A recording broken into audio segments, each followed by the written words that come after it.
नमस्कार. आपण नेहमी म्हणतो समाज सुधारला पाहिजे, पण हा समाज म्हणजे दुसरं कोणी नसून आपण स्वतः आहोत. जेव्हा आपण नियम मोडतो किंवा कचरा फेकतो तेव्हा आपण स्वतःच समाजाला हानी पोहोचवत असतो.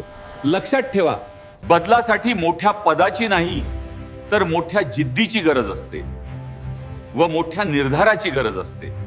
चला आज शपथ घेऊया. जो बदल आपल्याला जगात हवाय त्याची सुरुवात आज स्वतःपासून करूया. आपण बदलू तरच देश बदलेल. धन्यवाद. व्हिडिओला लाईक आणि शेअर करा. तसेच संस्काराच्या गोष्टी या चॅनलला सबस्क्राईब करा.